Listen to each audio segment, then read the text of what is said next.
நெல்லை மண்ணிலிருந்து சகுந்தலா ராமகிருஷ்ணன். நம் தேசத்தில் உள்ள அனைவருக்கும் எனது வணக்கத்தை தெரிவித்துக் கொள்கின்றேன்.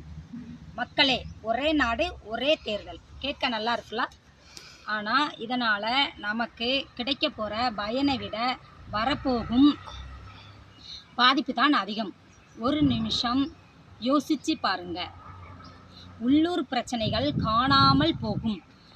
பாராளுமன்ற தேர்தல், மாநில தேர்தலும் ஒரே நேரத்தில் நடந்தால் நம்மூர் பிரச்சனை, குடிநீர் பிரச்சனை, சாலை பிரச்சனை, இதை பற்றி யாரும் பேச மாட்டாங்க.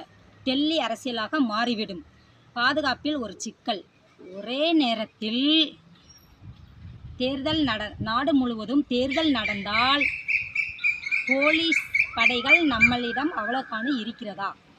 எல்லை பாதுகாப்பும் மக்களின் பாதுகாப்பும் கேள்விக்குறியாகும். ஜனநாயக படுகொலை. பாதியிலே ஆட்சி கவிழ்ந்தா அடுத்த 4 வருஷம் தேர்தலுக்காக மக்கள் காத்திருக்கணும். இது நம்முடைய ஓட்டு உரிமைக்கு எதிரானது இல்லையா? ஒரே மொழி. சிறு கட்சிகளின் அழிவு, பெரிய தேசிய கட்சிகளின் பணபலத்துக்கு முன்னாடி நம்ம மண்ணுக்காக போராடும் மாநில கட்சிகளும் எப்படி போட்டியிட முடியும்?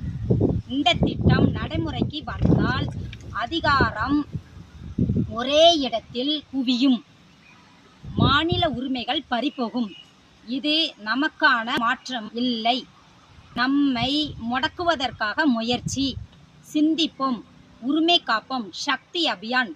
இது மட்டுமல்லாமல் ஒரே மொழி ஒரே மதம் என்று கொண்டு வருவார்கள். இத்துடன் எனது உரையை முடித்துக் கொள்கிறேன். நன்றி.